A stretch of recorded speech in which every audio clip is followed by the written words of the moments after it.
Welcome back to the Slide Job Podcast. I'm your host, Colton Smith, here joined by co host Brandon Bull Davis and co host Ben Miller. Fellas, we are here today for well, we didn't know what until about a couple hours ago when it was announced that Chris Gabehart is facing a lawsuit from that of Joe Gibbs Racing. So we'll get started with that. We're also going to talk about Dale Jr.'s interesting comments on his podcast, and then we'll be giving our thoughts on the ratings as well. We didn't say that in the pre-show meeting, but we'll also talk about the ratings a little bit because it's good across the board. And then we'll then go to our fly the flag as well as our fast five of the week. So jam-packed episode for the first time in a while. It's great to have the season back. And how we doing, Bull? Man, I'm ready for this weekend. I know we've mentioned it a couple times, but we're all leaving tomorrow. Head down to Atlanta. I'm pumped. Been a busy week at work for a couple days, but ready. How about you, Ben?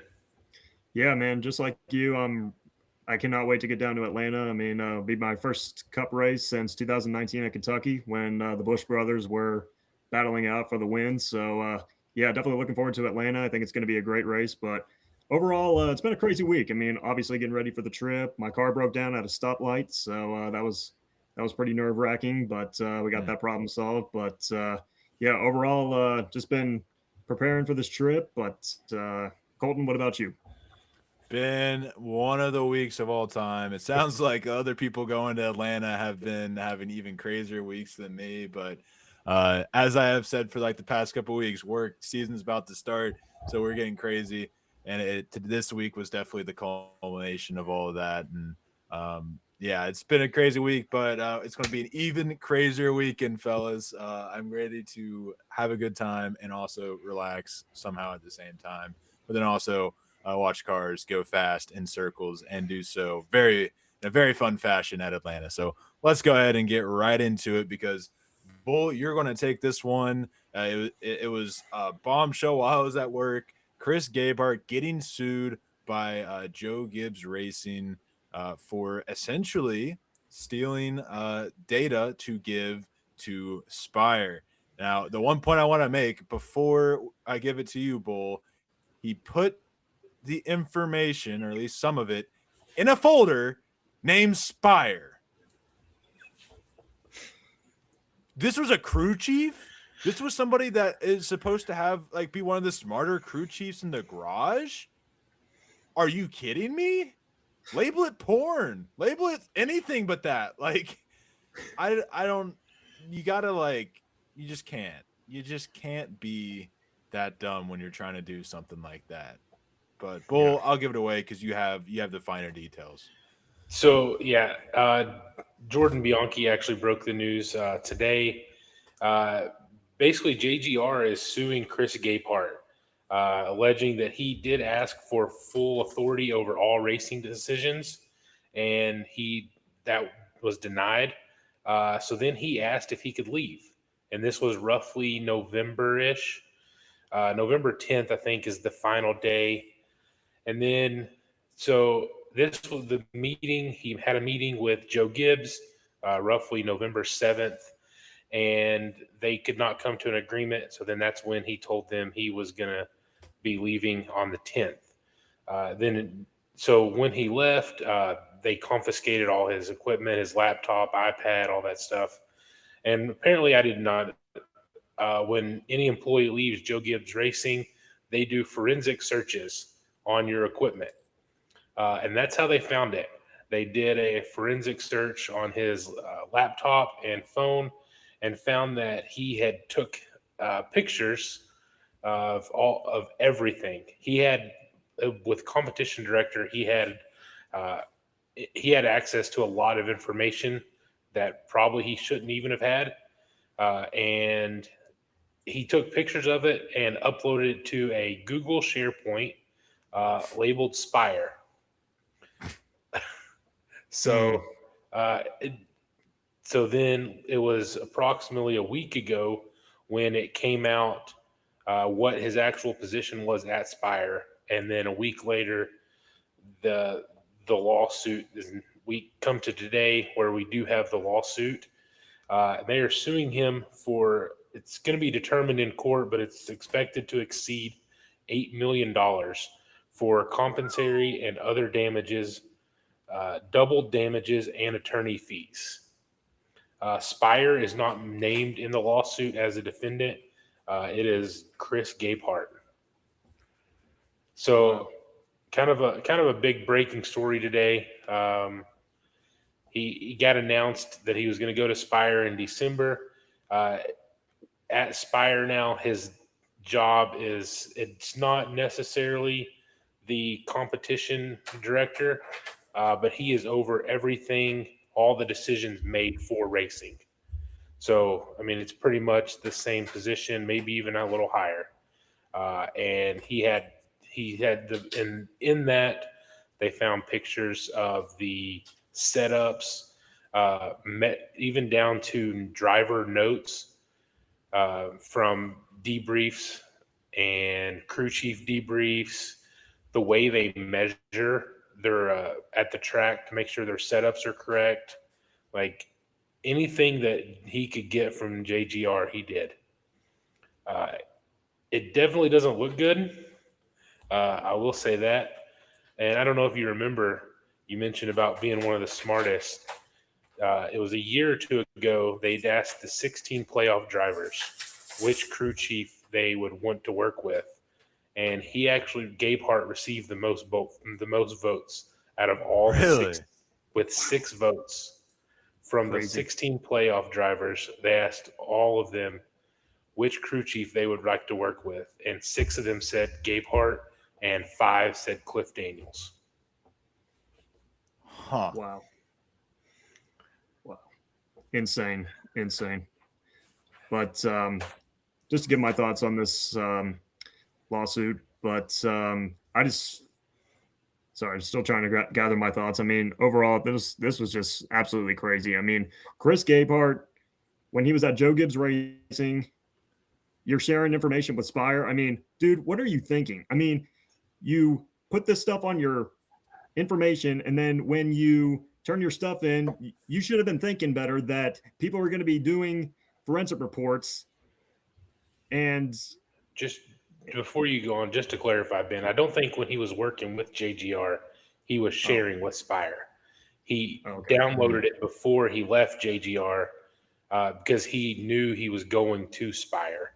So that way, when he started his new job, he had all this information. Okay, gotcha. But yeah, I mean, overall, just crazy. I mean, the fact that we just wrapped up the lawsuit with 2311 in front row. I mean, NASCOURT is back, gentlemen. I mean, it's just crazy that there's going to be. Yeah, I mean, yeah, it's just crazy that there's going to be a part 2. I mean, I thought we were going to move past the lawsuit stuff, but apparently Chris Gapehart wants a part 2 in it. So it's just, this is absolutely insane. I mean, like you guys talked about, he's supposed to be one of the best crew chiefs in the NASCAR Cup Series. I mean, and then he goes ahead and does this. I mean, it's just absolutely mind-boggling that he would share information like that to Spire Motorsports. And yeah, it's just absolutely insane. So yeah, we'll just have to see what happens in court and what happens down the road. But yeah, I mean, overall, it's just not looking good whatsoever. You see, I don't find it as mind-boggling, a guy trying to set himself up in the future. I just think maybe there's a smarter way to play it, or maybe at the end of the day, he doesn't care. Spire's just going to cover that check anyways, or a portion of it, because I can imagine Gabehart's got $8 million sitting around. Like, I know crew chiefs get paid good money, but I don't think that good of money. In the lawsuit, it actually mentioned what he was getting paid from JGR, and it was over $1 million a year base salary. That's not including any incentives and bonuses. While he was a crew chief, or when he got moved up to while he was a crew chief? Wow. Oh, okay. So actually, he started. Let's see. In 2025, starting November 30th, it was $1 million. And then 2020, or I'm sorry, this is what it was supposed to be. In 2026, a million 50,000, and go up by 50,000 every year, and that was the base. Mhm. And then there was $125,000 if they won the championship. Uh, 65,000 for every team that made the Final Four. 25,000 for every team that made the round of 8, and 10,000 for Wow. every team that made the round of 12. So That's actually kind of a cool insight to a crew chief, or a crew chief contract that you don't really get because everything's so private in NASCAR. yeah, it's But it's nuts. it is absolutely nuts. It seems like a pretty cut clean case, right? Like I feel like there shouldn't be too much to, like, the facts are the facts. However, perhaps they can swing it around. That probably mostly is just trying to get his sentence reduced. I doubt he can really, you know, full blown, do that, but to turn it around. But crazier things have happened in the court system, so I can't say any different. But yeah, like Ben said, NASCOURT is back Yep. out of the blue. Didn't see this one coming, but I will say I do remember when Gabe Hart left, it felt like there was a bit of bad blood to that departure. It Seemed was like things had random. really Yep. escalated very quickly, very random. I don't know if he's the one that made the comment or if it was somebody in the garage, like maybe it was a door bumper clear offhand comment, but I do feel like I remember somebody saying he was essentially babysitting the 54 team after that ugly start. So that probably played a part in it. He got tired of that and was wanting more in the organization. But I think that I can't really. If you ain't cheating, you ain't trying. That's the old motto. That's what won that guy's favorite driver a lot of championships.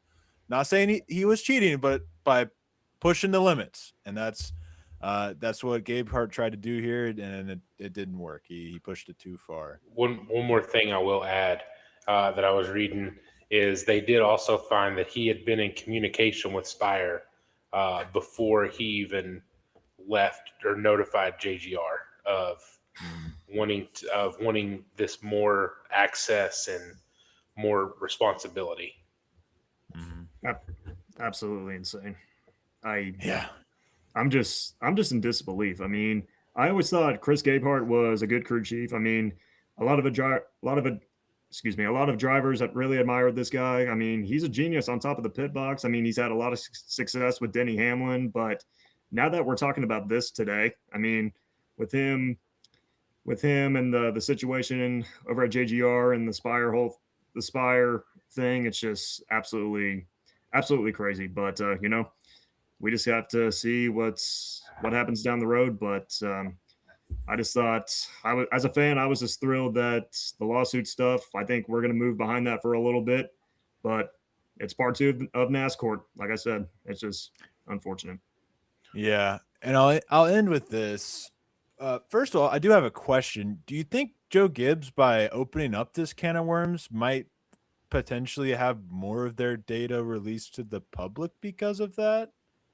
Like, if there is an inquiry from the other side, like, couldn't they, in theory, get more of that private data out there? Probably not. Um, I don't know. I don't know enough about the legal system, but I will. What I wanted to end upon is that at the end of the day, I don't think this makes Chris Gabehart any worse of a crew chief. I don't. I think it makes, obviously it's a character flaw, but All he wants to I do is don't. win. Yep. I don't think it. Yeah, yeah. It's all in the honest, pursuit of winning. He's not wanting to win it the right way. Spire doesn't really strike me as a company that really wants to win the right way. They want to fight and claw their way. They don't really care how they do it, and I can respect that. I honestly do. That's what a lot of teams did. Teams have done it throughout history, so it's not like this is the first time something like this has happened. And at the end of the day, I don't think this really hurts Joe Gibbs at all. It's not like he took away speed or anything. He took away some of their data that they didn't want to get out, which I fully understand why they don't want that getting out. But Right. at the end of the day, I don't think that's really going to hurt Joe Gibbs Racing's performance. All it does is help Spire's performance, which I don't see that really affecting too much, but yeah, Spire's any faster. I do wonder, could NASCAR maybe come in and fine Spire, hit him with a fine there. I think there could be more than meets the eye here on that Which front. I don't know if they could, because Spire wasn't actually named; it was just Gapart. True. So Yeah. if Correct. Spire was named, then I could see NASCAR stepping in and doing something. But Spire, if it's just one person, because all Spire has to say is, "Oh, we don't know. We just know this guy's a hell of a crew chief." Hmm. true, The- true. Yeah, that is true.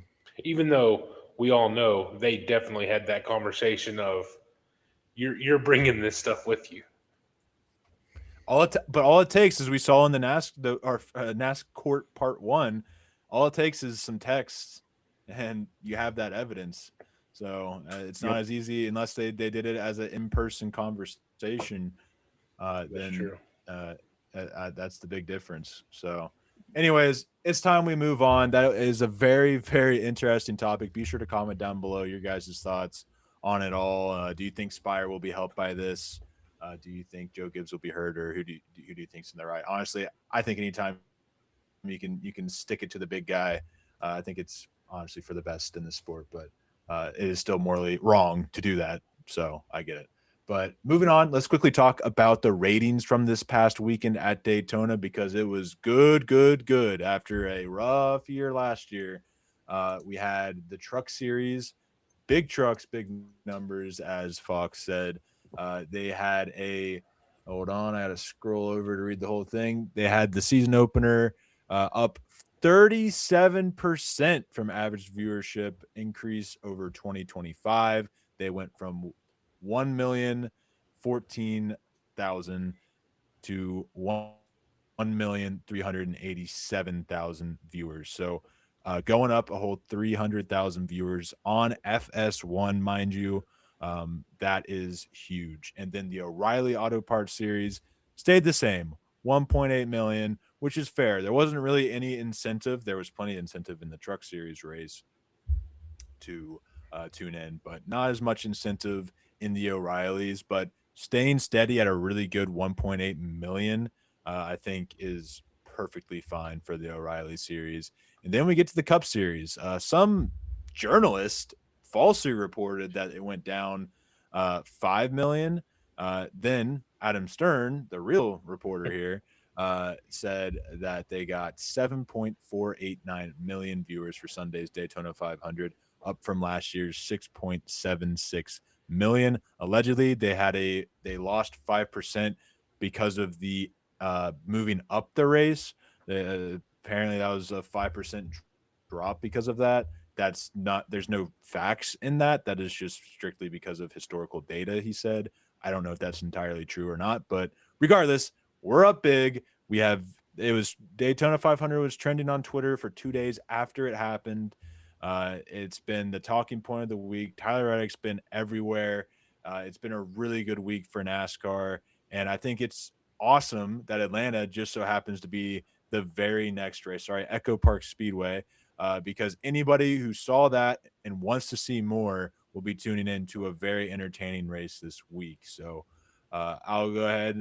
Bull, I know you got stuff you want to say, and then Ben, what do you think about the ratings from this week? Yeah, so I'm also even going to mention practice for the Cup Series was up 7% as well. It was either 5 or 7%, but everything is up. And I think it all goes back to the last couple weeks, the marketing that NASCAR has done. You had the Hell Yeah campaign, you had the billboard in Times Square. You also had the video that they did with a couple drivers, a couple celebrities, the Bubba and Marshawn Lynch. I know that I mentioned that one from the recreate the scene from Friday, but just that marketing, and they're going back to what I think, trying to get the fan that they used to have that they lost, trying to get those fans back, and I think they've done a hell of a job doing it. The Truck Series, Hell yeah. hell yeah. Oh yeah. The, the Truck Series, I think we might have a couple different opinions. I am glad that the ratings went up. Um, what the reason for that is. Some people may disagree, whether it was uh, Tony Stewart, Cletus, uh, Travis Pastrana. You had all the big names. So what factor that played into? I think some people will disagree, but I'm look forward to it. And I honestly, I love watching the truck series. It's Yeah. one of my favorite racing series to watch. Yeah. It's a interesting point to make. It is worth pointing out that the peak viewership of 1.6 million came from 9:45 to 10 o'clock. That is well after Cletus McFarlane wrecked out on lap 6, and I believe even after Tony Stewart's record, maybe right around then. So I think that's another notable point to make is that the most people tuned in at towards the end of the race, which is the best time to do so. Yeah.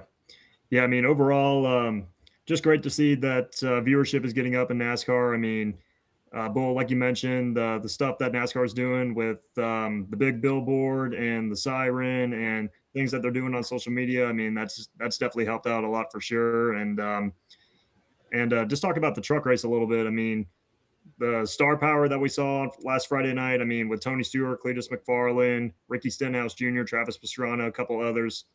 I mean, I feel like that definitely boosted that number up big time. I mean, these are some of the best names that we see in NASCAR, and I feel like that played out just well for everybody. So yeah, it's definitely nice to see that viewership going up. And yeah, I mean that's just how it goes. I mean, when you see a big guy, or excuse me, a big name like Tony Stewart and a couple others like Stenhouse and Cletus, I mean that's definitely going to get viewership up. So yeah, it's definitely fun to watch for sure. Yeah, it'll be curious to see if this momentum carries on throughout the year. Do we see an increase at Atlanta? I was talking to Garrett. He was like, "Yeah, I watched the Daytona 500," and like, "Oh, so you're going to get 2 for 2? We go 3 for 3." Well, then we have Coda, which can be a very hit or miss race. I don't know if that's, but if we can get an improvement at Coda, that I think is going to be the true test of how well this momentum is for the sport. So. And Moving on. Oh, I go think if ahead. they keep up the marketing like they're doing, I think they can, and even draw in more people.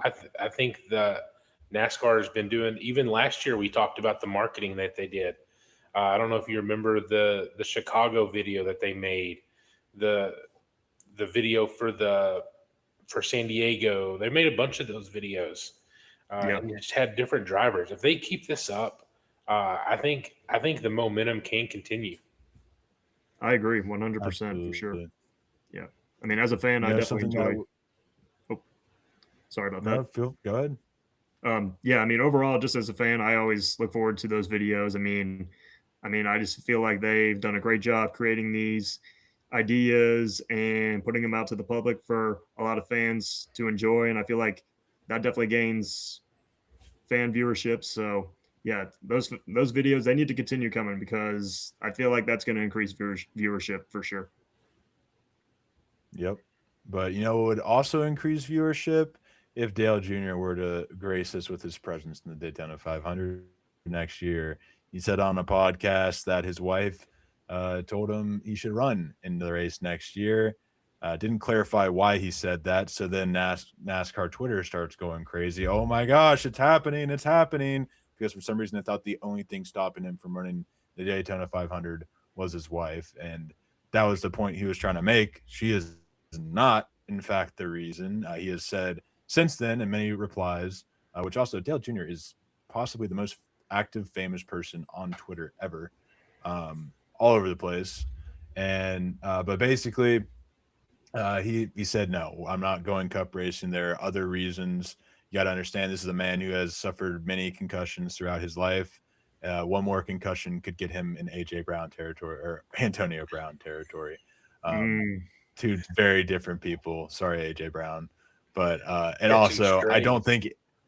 I don't think anything could make Dale Jr. as bad as Antonio Brown, but it's really the pressure, the pain that CT has on your brain. That's just something he doesn't want to risk doing any more of. So uh, fully understand that, but thought it'd be cool to bring it up and what your guys' thoughts are on it. Yeah, like you mentioned, I don't believe it's going to happen. But all I'm going to say is if that don't get your wood burning, you got wet wood.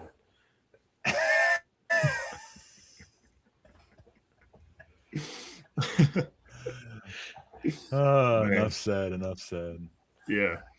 Yeah, I mean, it would be cool to see Junior in the 500, but I mean, yeah, it was obviously not going to happen. I mean, like you said, Colton, this guy suffered a lot of concussions throughout his time in NASCAR, and I just feel like with one more, I mean, that's definitely going to put him at risk. And I mean, at the end of the day, your health is your number one priority. I mean, Dale Jr. He's accomplished so much in NASCAR. I mean, he's already in the Hall of Fame, two-time Daytona 500 winner. I mean, he has nothing else to prove. So I mean, as much as like as a fan, I would like to see him run in the Great American Race one more time, but at the same time, he just needs to put his health first and not suffer any more concussions. I mean, like we mentioned, I mean, one more could be really, really risky. So, but yeah, as of right now, just focus. He just needs to focus on just being an owner at JRM and his podcast, of course, and stuff off the track as well. But yeah, that's where I stand with Dale Jr. and the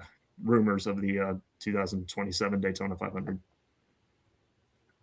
Yeah, which leads us into our fly the flag. I don't know if you have the questions ready, Ben, or I can do it. I actually did not write them down this week. I apologize.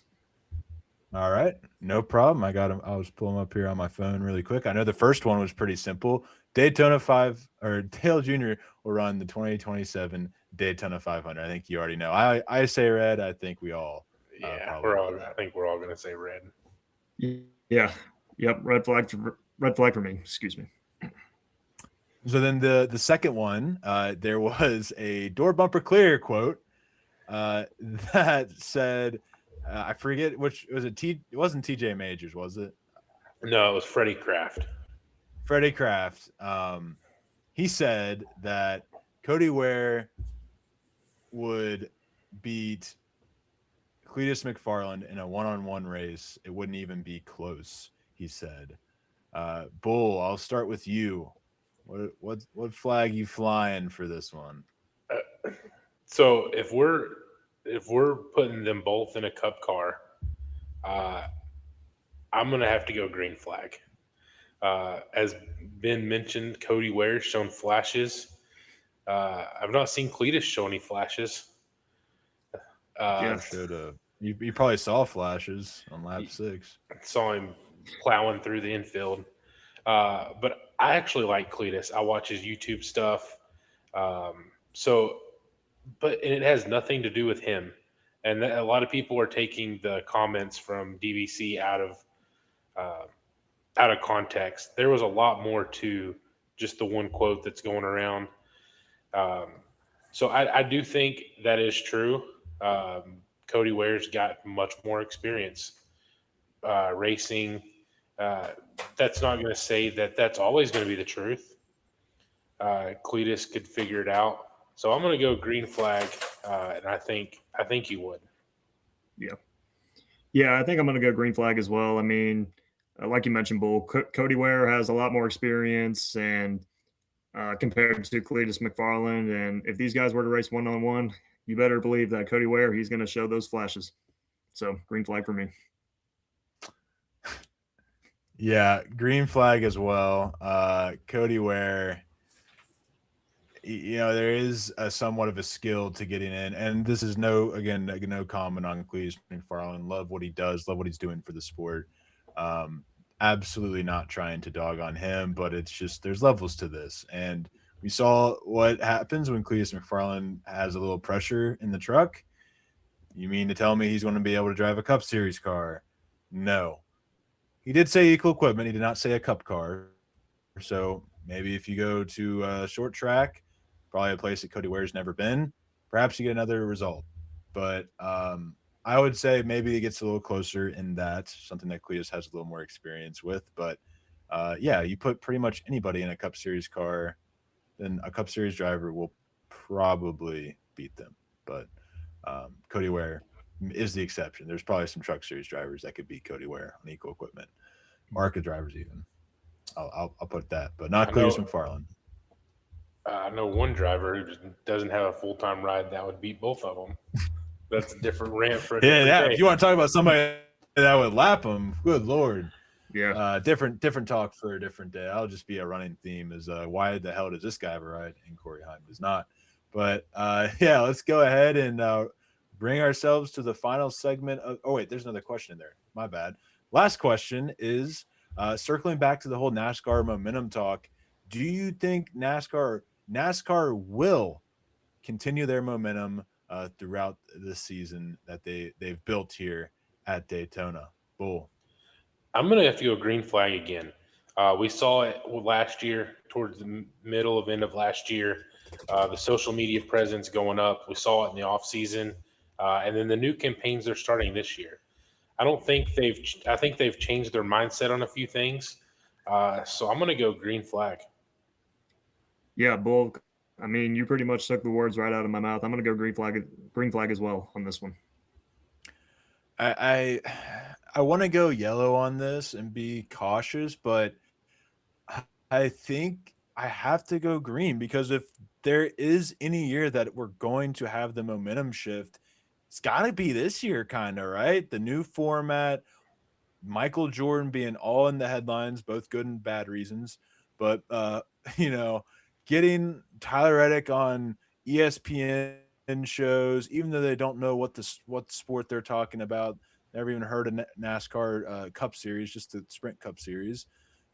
You know, like good publicity for most publicity is good publicity, and I think the tour that we've been on this past week, if there's not a year that if there's just don't know when it's going to happen again. I just don't see it happening again. So I have to believe this is the year that we start building in that right direction for NASCAR, and hopefully that's the case. And I think eliminating the playoffs and going back to the chase, that's going to help in it all in itself. Yeah, Absolutely.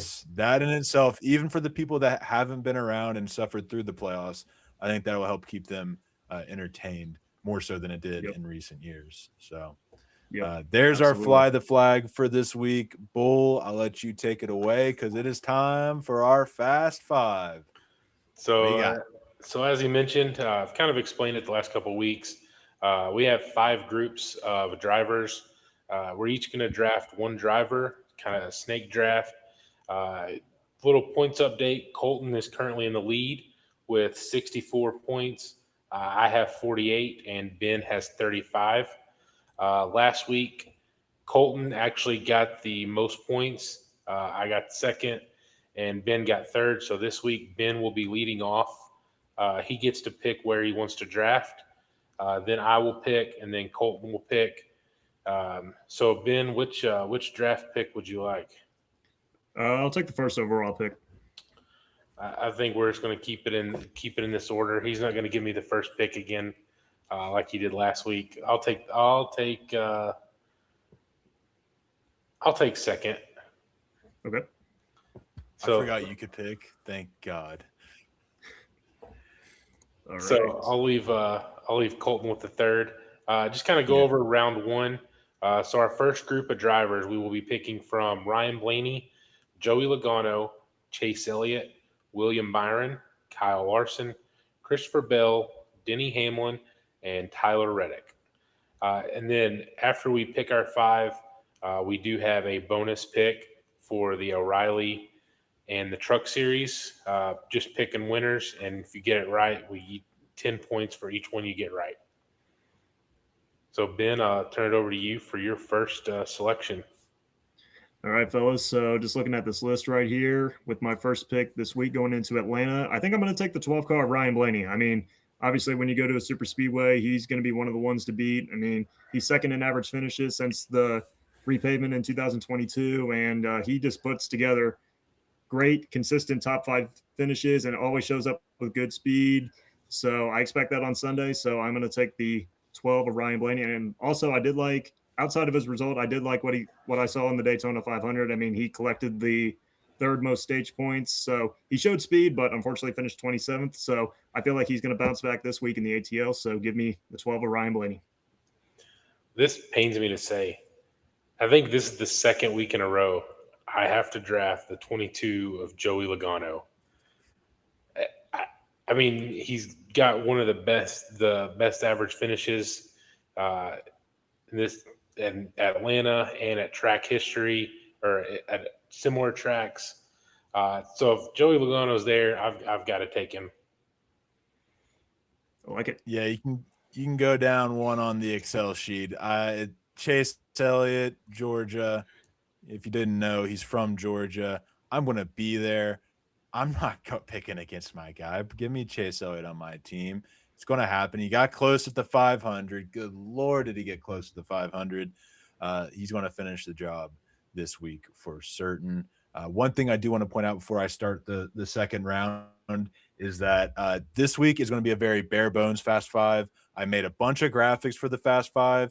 It is currently 11 o'clock the night before our trip. I'm not going to have time to put those graphics into this Fast Five, but just for the viewers to know, you can expect a better edited, better graphic show starting next week. So I do apologize for the tardiness on that, but I do have some stuff ready to go for y'all. So I'm excited to share that. But anyways, back to the picking. It's pretty easy. Penske has dominated this place.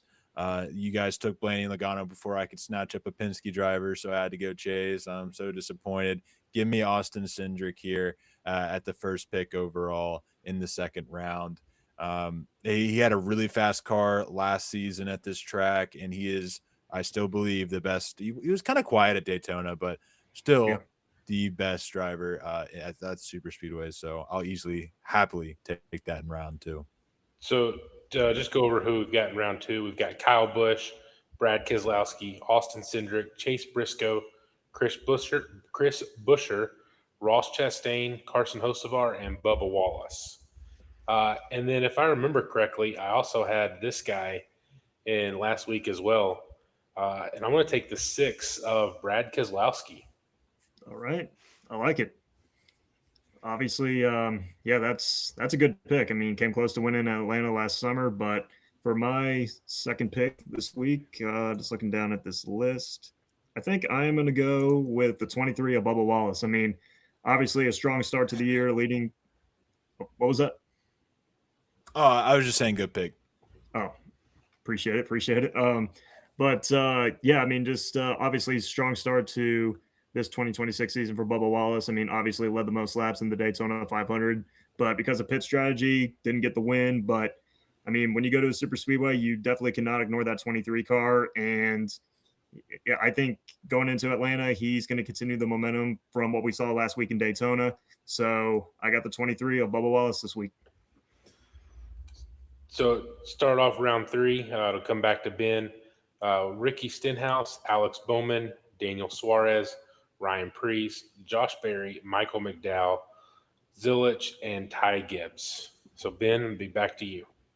All right. So I'm going to take Ricky Stenhouse Jr. in this one. I mean, obviously this wasn't hard for me because another great super speedway racer. I mean, runs well at Atlanta, and he's gonna continue to show that super speedway speed this weekend, and I feel like he's gonna come out with maybe 2 top 10 finishes to start out this season. So yeah, we'll have to see, but don't be surprised to see Stenhouse up there, fellas. I mean, he came close to winning last summer, and he's definitely gonna be a factor. So give me the 47 of Stenhouse. To clarify, my facial reaction was not from you picking Stenhouse. That's a great pick. My facial reaction is to you getting so excited over Alex Bowman in the third round. And now I figured you were going to take one of the 2 guys I was picking. So now I have to think about if you explain. If you look, so obviously I'm going to pick Alex Bowman. We have a spreadsheet, and under my bad. He saw me highlight it. If you look at average running position and track history, Alex Bowman has a better average running position. His metrics are better than anybody in round 2. His was 5th best for Atlanta. Interesting. Wow. Yeah. Okay. All right. You did your research there, buddy. Yeah. The one thing I'll say, it's a super speedway race, so I don't give a damn about research. I'll do my research next week. Well, no, I don't have to do my research next week. It's SVG. SVG or Connor Zilich, one of the 2.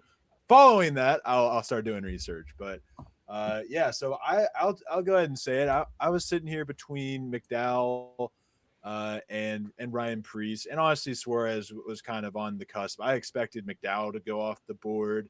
Great super speedway racer, had a great strategy last week, but didn't get the job done, or wasn't able to get the job done. But I think I'll go with McDowell because I feel like he's the safest. Preece is a good super speedway driver. Roush is a really fast super speedway team. And Suarez has a win at Atlanta, very thrilling win. But I feel like McDowell is just the most consistent guy.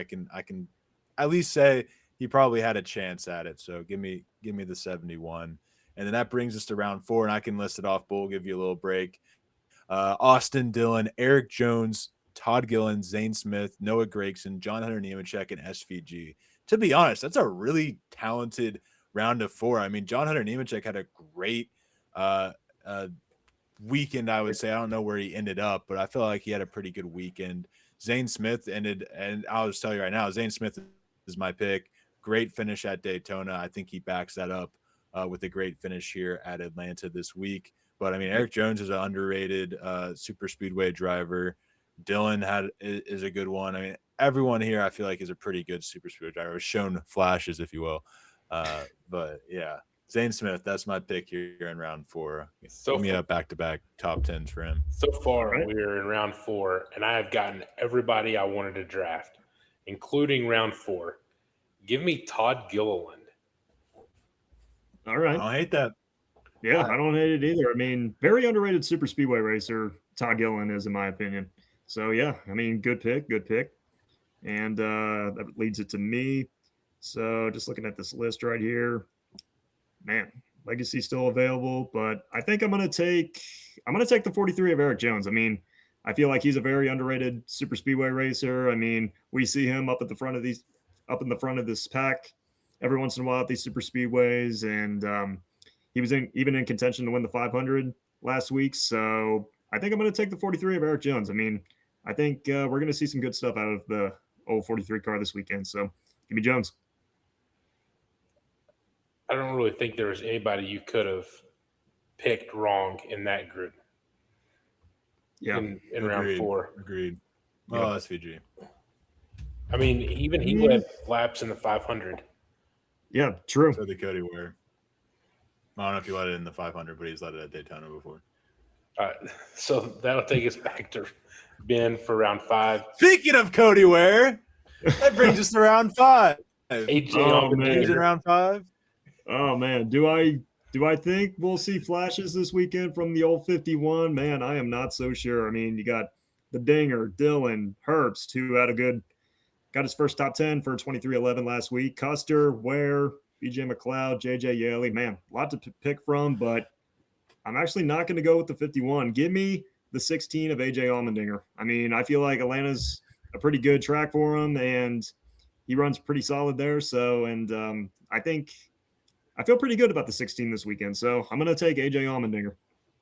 Ben finally takes the guy that I wanted first. Well, yeah. Who else are you going to pick here? But the guy that I want next is not too far behind. This is gonna be my rock this year. Give me the 10 car of Ty Dillon. Hey, right. Rock on, man. Last summer he finished 8th, as a matter of fact. So. Yeah, it's that's good to finish from the round of 5. True. Round 5, not round of 5.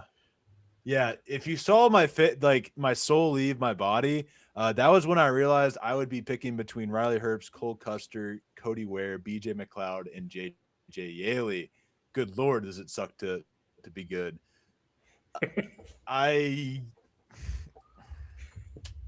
There's 2 ways to look at it. Does Riley Herbst, because the 2311 cars were fast at Daytona, does Riley Herbst get a top 20 off of that? Cole Custer, I feel, is obviously more talented driver. I think a more talented super speedway driver. I guess I'll go with that. I'll just go with Cole Custer. Never thought I'd say those words. Give me Cole Custer at 95. I don't really have any analysis for that. It's Slim He was strong. Pickens. He was Can't strong wait at for the Cody Super Ware to get Speedways top last 20. year. Or Damn Riley sure Herbst. was. Riley Herbst is up there for contention to win again, and you have to watch it in person. If I have to watch him, I might have to go down there. I don't got a pit pass, but no, I'm just kidding. Actually, there's some messed up people that did some weird stuff last week, so I won't be one of those people. So, Yeah. So that'll take us to our O'Reilly Auto Parts winner pick, and we'll start with you again, Colton. O'Reilly Series. Huh. Super Speedway. O'Reilly Series. I know where this is going. He's already typing it up. Austin Hill will be my selection for every O'Reilly Series Super Speedway race. Yep. Thank you. No analysis needed. Yep. Yeah, I'm with you there, Colton. I'm taking Austin Hill as well. I mean, the best super speedway racer in the NASCAR O'Reilly Series today, and this guy's really impossible to beat on these types of tracks. So I think Mr. Georgia gets it done in his home state this weekend. So give me Austin Hill to get 2 in a row in the Peach State, I should say. Excuse me. Now, does Bull take the easy points, or does he try to save the graphic? There isn't one this week. This is the same predicament I was in last week, and you chose wrong. and I think I'm going to make the same dumb decision I did last week. Give me the other car at RCR. Give me Jesse Love. Okay. Fair enough. That's good. That's who you picked last week, wasn't it? It was. Yeah. All right. I love the diversity here. Going with the champ back to back. I like it. Picking the same people. So now we'll take it to the Truck Series. And I am going to go with Caden Honeycutt, taking over in the 11 truck. I think he's going to get it done this week. All right. Okay. Fair enough. All right. So, obviously a lot to choose from. You got some really talented super speedway drivers this weekend in the Truck Series. Guys like Christian Eckes, Gio Ruggiero, Corey Heim, Kyle Busch. But I think out of everybody, man, it's obviously going to be a tough decision. But I think I'm going to go with the 7 truck of Kyle Busch. Mr. Atlanta when it comes to the Truck Series. And I feel like he's going to continue the momentum in that 7 truck. So give me Kyle Busch. Okay, I didn't think I'd be the only one to pick Justin Haley this week, but I'll take that. I think the best super speedway driver in the Truck Series right now, pretty easily. He was one of the better in the Cup Series for a while, so I think Justin Haley, he was up front there for a while in the Daytona race. I think he was the first one to lead a lap in the Ram, if I'm not mistaken. Sounds about right. And I think he's going to be the first one to win in the Ram in a long time. So give me Justin Haley to get the job done at ATL. Indiana boy. Yep. So just kind of recap, I've got Joey Logano, Brad Keselowski, Alex Bowman, Todd Gilliland, and Ty Dillon. Colton has Chase Elliott, Austin Cindric, Michael McDowell, Zane Smith, and Cole Custer. And Ben has Ryan Blaney, Bubba Wallace, Ricky Stenhouse, Eric Jones, and AJ Allmendinger. So I like my team. I'm pretty happy with mine. I'm pretty happy with mine too. 4 of the 5 people I picked were people before I was like, I want to get these guys. So I'm pretty happy with that. Round 5 is the only one that I wanted somebody different. But Ty Dillon's going to get it done for me. I'm sure he will. I'm sure he will in that Grizzly 10. Yeah, but do we want to go ahead and give our race winner picks and wrap up the show? Let's do it. Good. Sounds good. All right. Bull, you want to lead us off? So I've thought all week Carson Hocevar was going to win this race. Just something telling me Hocevar is going to win. And I want to change, but I think I'm going to stick with it. Give me Carson Hocevar. I think he's going to get it done. If I remember correctly, finished second last year. Yep. So I think he took the white flag at Daytona in the lead. I think going to carry that momentum, and I think he's going to get it done. And we're going to be riding the Dente in Atlanta. Fine with. I have no problem riding the Dente, but I think the way he's going to drive Atlanta can only get him so far, and I think he'll make for some really fun racing, a fun wreck or two. But I think eventually that'll catch up to him, and he'll fall short once again. But Ben, who do you got winning? Yeah, I mean, obviously, it's going to be a tough race this weekend. I mean, a lot of talented super speedway drivers. I mean, when you think of super speedways, I mean, you obviously think of Team Penske, but I feel like just looking at this list, out of everybody, I think I am going to take the 22 car of Joey Logano. I mean, obviously, great super speedway racer, and I feel like I believe he led the most laps in both Atlanta races, but unfortunately, he didn't get the win. But there's just something about this. There's just something about this even year magic with Logano, and I feel like he's gonna have a fast car this weekend in the ATL, and I feel like that 22 car is going to go to victory lane, coming off a third place finish in the Daytona 500. So I mean, super speedways are his playhouse. So I mean, those Penske cars are going to be fast, but I feel like the 22 car Joey Logano is going to get it done in the Peach State. So give me the 22. Ben, of all weeks of you to pick Joey Logano, it has to be because you know who gets blamed, not Joey. You get blamed if I have to witness that Joey Logano win. That's not going to be pretty, bub. I'm not going to be happy, especially if he has to fend off Chase Elliott, who I have winning the race. If he has to fend off my buddy Chase, punches may be thrown, Ben. Oh, really? I'll be ready. I'll be ready. You be ready. Yeah, Chase Elliott. Awesome chase from Dawsonville. You know what? I'm gonna throw it out there. If Carson Hocevar wins, there will be a video of me riding the Dente in Atlanta after the race somewhere.